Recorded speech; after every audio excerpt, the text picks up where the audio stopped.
오늘 저는 어떻게 살아야 할까 그런 제목으로 하나님의 말씀을 증거하겠습니다. 자, 어떻게 살아야 되나? 참 삶이란 무엇인가? 얼마나 중요한 것입니까? 또 왜 내가 삶을 궁극적으로 살아야 되나? 이게 얼마나 중요합니까?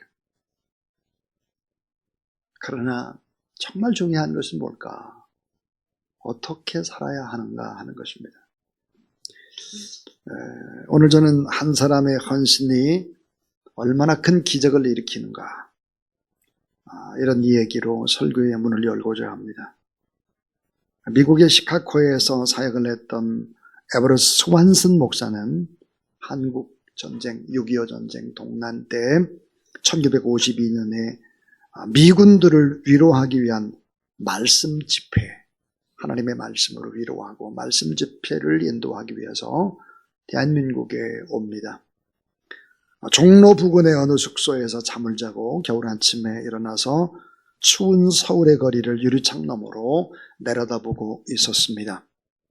마침내 정말 유일한 쓰레기 차죠. 우리나라의 그때 당시 쓰레기 트럭에 많은 오물들을 치우는 장면을 보고 있는데, 청소부들이 던져넣는 쓰레기 가운데 어린 아이의 손목이 보였습니다. 쓰레기와 함께 버려지는 오물이었지만 분명히 그것은 어린 아이의 손이었습니다. 황급히 뛰어나갔습니다. 말은 통하지 않고 방금 버려진 쓰레기 그 가운데 어린 아이의 손을 보았다라고 손짓 발짓을 하며 말을 전했는데 정 통하지 않는 게, 그러니까 이 스완슨은 직접 쓰레기 트럭에 올라갔습니다. 그리고 아이의 시신을 찾으려고 하다가 그냥 얼어붙고 말았습니다. 트럭 안을 자세히 보니까 거기에는 가득 쓸린 것, 그것은 추위에 못 먹고 죽어간 어린 아이들의 시체 더미였습니다. 얼어붙은 동사한 전쟁 고아들의 시신. 그때 그는 얼어붙은 상태에서 아무 말도 못하고 눈물을 흘리고 있었습니다. 그때 울음 속에, 북받치는 아픔 속에 있을 때 미세한 하나님의 음성을 들었다고 했습니다. 사랑하는 스완슨아, 너 이제 어떻게 살래? 앞으로는 어떻게 살 거야? 내 앞에 이 시체들을 보라. 너 어떻게 살래? 이런 깨달음을 얻고 그런 미국으로 돌아왔고 막바로 시작한 사역이 바로 긍휼 사역, confession 사역이었습니다. 자, 이 스완슨 한 사람의 헌신도로 인해서 한국 전쟁 때 시작한 긍휼 사역은 수십만의 전쟁 고아를 살려냈습니다. 저는 1998년 여름에 세계를 움직이고 있는 세계적인 선교단들이 모여 있는 콜로라도 스프링스라고 하는 곳을 찾아갔습니다. 덴버에서 멀리 떨어져 있지 않은 곳인데요. 그곳에 본부를 두고 있는 컴패션을 방문했습니다. 그곳은 스완슨의 한국의 사역들이 너무나 잘 정리되어 있었습니다. 기록 보존하고 전시하고, 특별히 한국인의 풍속과 한국인의 모형, 초가집, 6.25 전쟁 당시에 서울시의 모습들, 한복을 입고 우마차를 끌고 가고 또 포탄을 피하고 이런 장면들이 쫙 판넬로 다 제작이 되어 있었습니다. 연대별로 잘 정리된 판넬. 저와 함께 갔던 분 가운데 16명이 함께 갔었는데, 나이가 많은 경기도 이천에서 목회하는 목사님이 계셨습니다.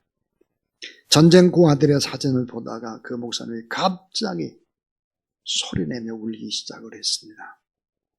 나중에 알게 되었지만 전쟁 고아들의 모습 속에서 어린 시절에 자신의 모습과 그 옆에 있는 자기의 엄마의 모습을 발견했기 때문입니다.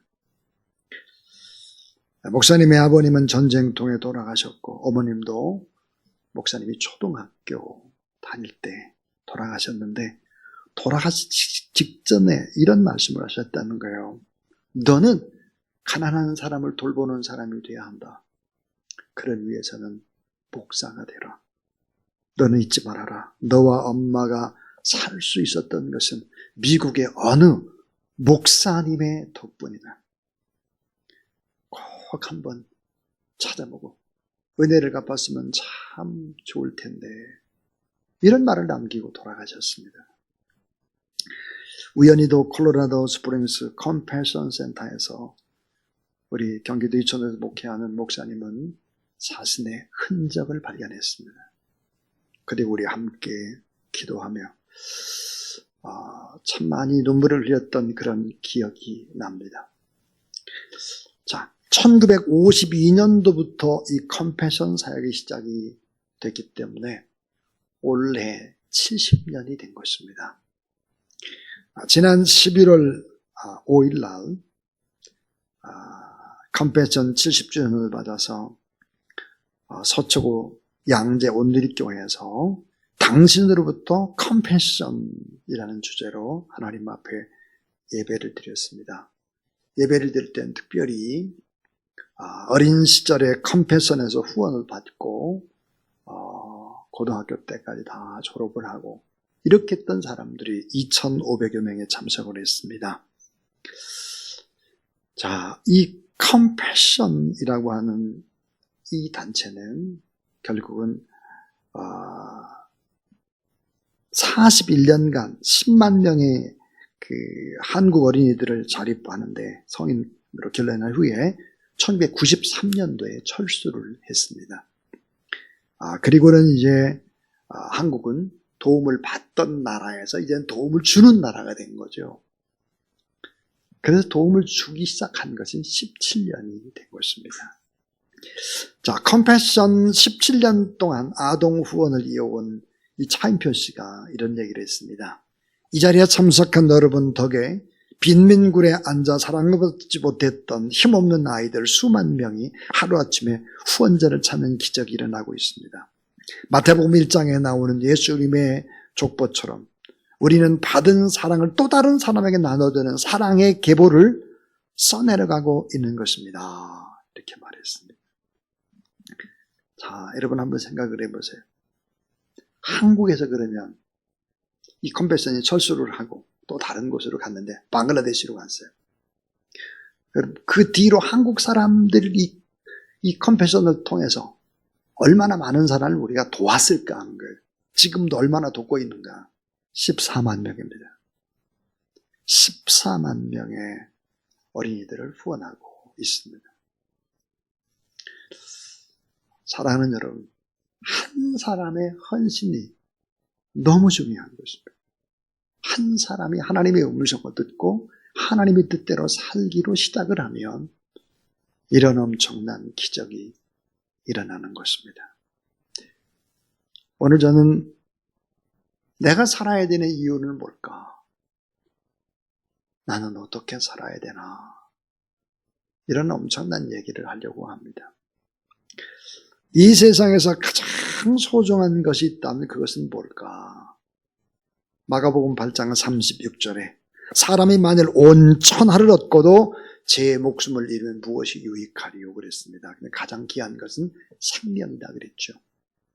이 세상에서 그 무엇과도 바꿀 수 없는 것이 생명이다. 인간 생명의 소중함, 천하보다도 귀한 것이 인간의 생명이다. 이렇게 말씀을 하셨습니다. 생명은 소중합니다. 우리는 살 권리도 있고 책임도 있어서 살기 위해서 몸부림을 칩니다. 그런데 우리 주님께서 어떤 사람을 향해서 이렇게 말했습니다. 이 사람아, 오히려 세상에 안 태어나면 더 좋을 이 사람아, 태어난 그것이 화로다 그랬습니다. 이렇게 말한 대상은 누구였을까? 가롯 유다입니다. 자, 어떤 사람에게는 천하보다도 귀한 생명이다 그렇게 얘기를 하셨고 가룟 유다를 보고 안 태어나면 좋았겠다. 태어난 것이 화다 그랬습니다. 참 상반된 말이죠. 천하보다 정말 귀하다. 안 태어나면 좋았을 걸. 태어난 게 오히려 화야. 이렇게 얘기했어. 여러분, 우리 주님이 사람을 차별하는 사람이 아니잖아요. 그분 왜 이런 말씀을 하셨을까? 여기에 담긴 소중한 의미가 있습니다. 오늘 성경 본문에 나와 있는 그 귀한 의미들을 찾아보겠습니다. 그 첫 번째는 정말 궁극적으로 우리가 살아야 되는 이유, 어떻게 살아야 되겠느냐? 그 방법, 이유가 뭐겠나는 거예요. 그 첫 번째는 생존을 넘어서 가치 있는 삶 때문입니다. 생존을 뛰어넘어 가치 있는 삶 때문이다. 가치 있는 삶. 오늘 우리가 사는 이유, 살아내야 하는 이유, 생존이 아니다는 거죠. 생존을 넘어서 더 높은 차원의 가치가 있다는 것입니다. 그 가치 있는 삶을 주님 안에서 살아가야 하는 것입니다. 자, 한 포기 풀도 생존하고 동물도 작은 미생물도 전부 다 생존을 합니다. 먹고 입고 자고 생존하는 것이 인간의 뜻이 아니에요. 어떻게 살아야 되냐? 생존 말고 또 다른 삶의 가치, 또 다른 삶의 목표가 있지 않으면 안 된다는 것입니다. 인간이 무한한 가능성을 가진 존재라고 말합니다. 무한한 가능성을 가진 존재이기 때문에 잘 살게 되면 어떻게 될까요? 잘 살게 되면 사도 바울처럼 성화된 존재로 살아갈 수 있습니다. 그러나 잘못 살면 미물인 짐승보다도 더 추하고 더러운 삶을 살 수 있습니다. 동물의 세계는 일정에 정해진 룰이 있습니다. 그러나 아주 잘못된 인간은 짐승 차원이 아니라 더 추하고 천박하고 더럽고 더 악마적인 삶을 살 수 있다는 사실들을 우리는 늘 알아야 합니다. 사랑하는 여러분, 아돌프 히틀러 600만 명이 넘는 유대인들을 학살했습니다. 아돌프 히틀러, 그는 어떤 사람이었을까요? 처음서부터 이렇게 악한 사람이었을까요? 결코 그렇지 않습니다. 고등학교 다닐 때는 수도원의 성가대 대원이었습니다. 감성이 있고 눈물도 많은 사람이었습니다. 어린아이를 뜨겁게 사랑하는 사람이었습니다. 지금 무슨 얘기하고 있는 것입니까? 먹고 입고 자고 하는 차원의 생존의 삶만 가지고 살아가서는 인간은 얼마든지 잘못될 수 있다 하는 거예요. 절대적인 진리가 없고 가치가 없는데 그걸 붙잡지 않고 살아가게 되면 어떻게 될까? 칼 막스나 레닌 같은 수천만 명의 사람들이 공산주의 허구 때문에 죽어갔습니다. 먹고 입고 자고 그곳에 행복에 초점을 두면 이렇게 되는 거죠. 우리나라 이완용 같은 내공도 있습니다. 우리가 생존을 넘어서 붙들어야 될 가치가 있고 진리가 있고 변치 않는 절대 진리를 붙잡고 인생을 살아가야 한다 하는 것입니다. 저와 여러분은 절대 진리가 없을 때 얼마든지 히틀러 같은 부류의 사람도 될 수 있다는 것입니다. 저와 여러분 안에 얼마든지 내재되어 있는 나쁜 것이 있을 수 있다라고 하는 것입니다. 자, 여러분, 예수 그리스도를 믿게 되면 어떻게 될까요? 요즘 제가 계속해서 묵상하는 것이 있습니다. 그건 창세기 12장 2절, 3절의 말씀입니다. 너는 복이 될지라 그랬어요. 이미 여러분 예수 그리스도를 나의 주 나의 하나님을 영접한 사람은 복이고 복덩어리입니다. 예수를 믿는 것이 최고의 성공이고 최고의 축복이라는 사실을 믿으시기를 바랍니다. 이걸 모르면 잘못 사는 거예요. 정말이에요. 이걸 모르면. 자, 여러분, 예수 그리스도는 어떤 분일까요? 고로새 2장 3절에 보니까 모든 지식과 모든 지혜와 모든 보화가 예수 그리스도 안에 있다 그랬어요. 그러니까 예수 그리스도를 내가 영접을 했다라고 하는 것은 모든 지혜와 지식과 모든 보물들이 내 안에 이미 있다는 거예요. 믿으시기 바랍니다. 이미 우리 안에 있어요. 이미 예수를 그리스도를 믿는다면 이미 성공하고 이미 부자고 이미 지혜로워요. 우리 어머니는 초등학교를 제대로 나오시지 못했어요. 근데 그 어머님이 늘 성경을 가까이 하고 성경을 쓰기 시작하고 그랬죠. 얼마나 지혜로운지 모릅니다. 예수 그리스도를 믿으면 지혜와 보화 덩어리가 내 안에 있기 때문이죠. 그렇기 때문에 뭐예요? 이미 복덩어리다. 왜? 지금 죽으면 영원한 하나님의 나라를 갈 수 있어요. 지금 죽으면.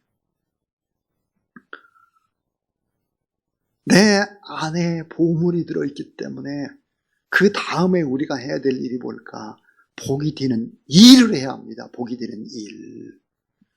돈을 쌓아놓으면 안 되고요. 그 돈으로 더 많은 사람들을 나누고 베풀어주는 일을 해야지 쫄짱부가 되고 돈을 쌓아서 뭐 할 거예요? 곧 죽을 건데. 어차피 죽을 것인데. 어차피 병들 것인데. 전 어제 그저께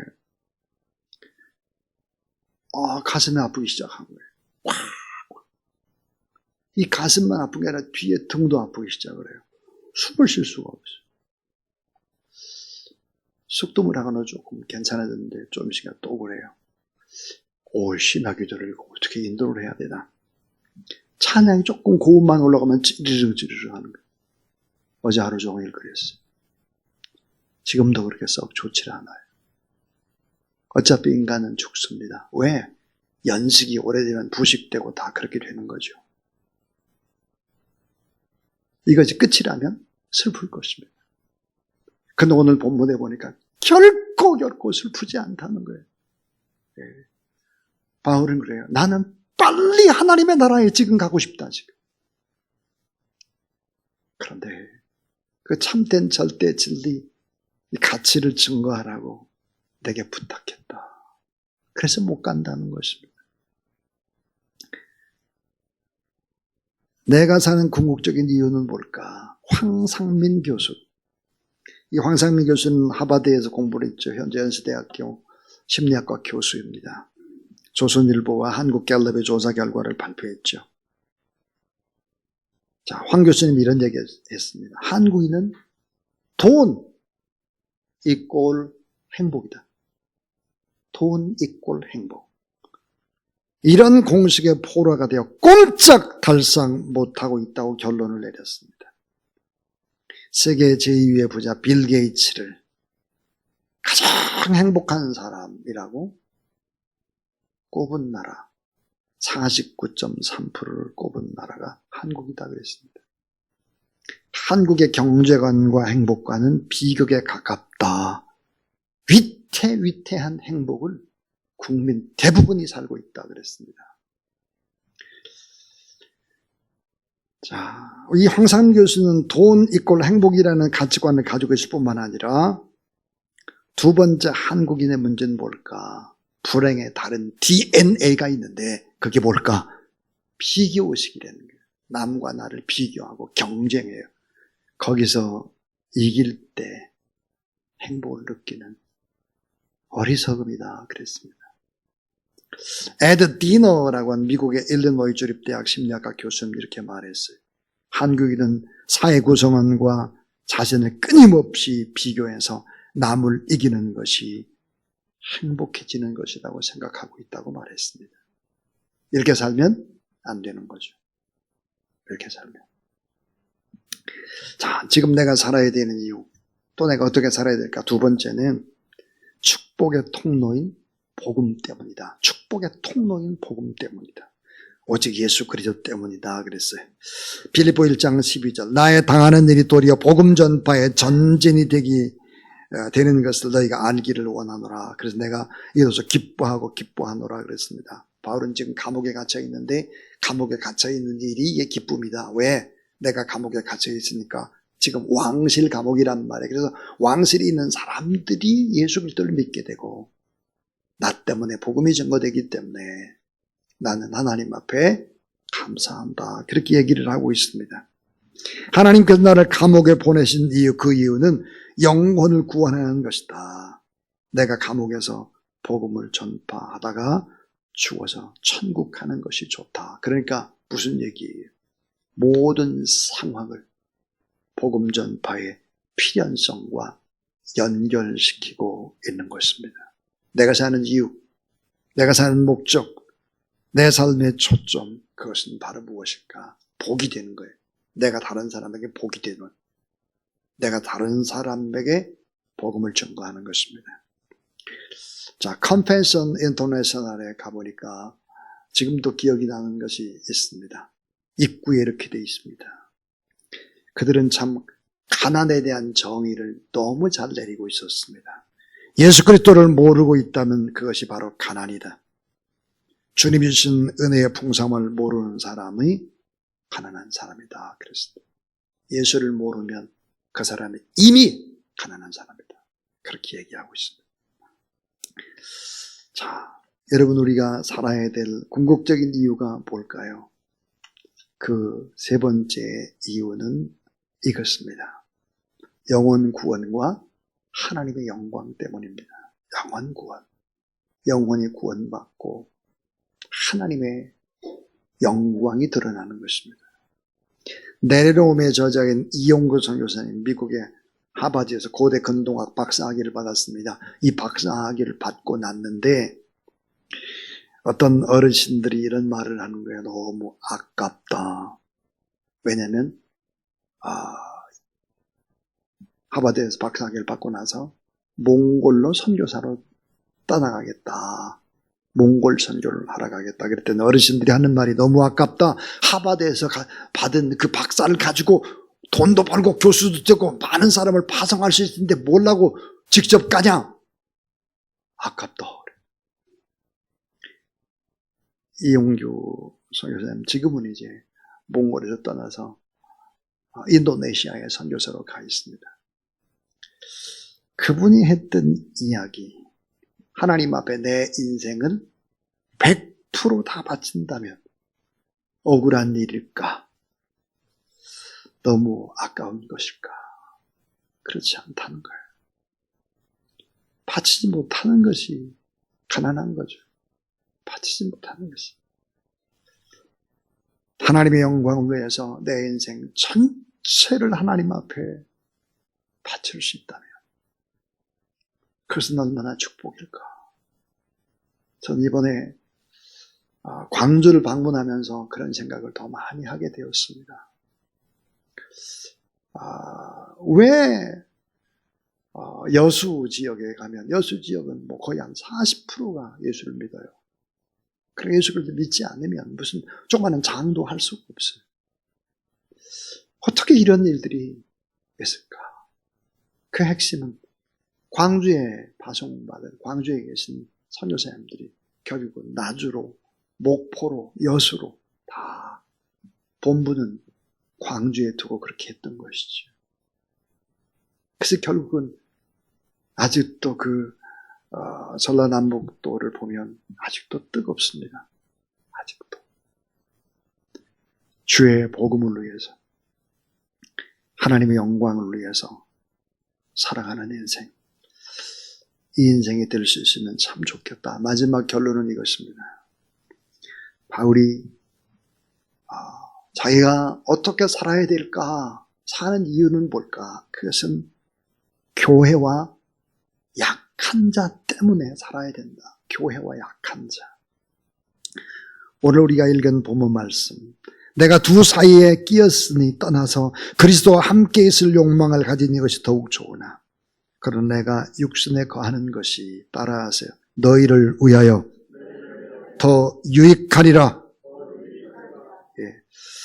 바울이 살아가는 이유, 그 이유는 뭘까? 교회예요. 교회. 교회를 위해서, 그리고 연약하고 작은 자들을 위해서 자기가 살아간다. 자기는 지금 빨리 하나님의 나라에 가고 싶다. 빨리. 나는 두 사이에 끼어있다. 교회와 작은 자. 하나님 나라, 그 사이에 나는 끼어있다. 빨리 가고 싶은데 교회 때문에, 작은 자들 때문에 못 간다 그랬습니다. 사랑하는 여러분, 이렇게 교회를 사랑하고 또 작은 자를 사랑하고 또 복이 되는 일에 온 힘을 기울이는 저와 여러분, 우리 모든 하나님의 사람들이 다 될 수 있기를 주의 이름으로 축원합니다.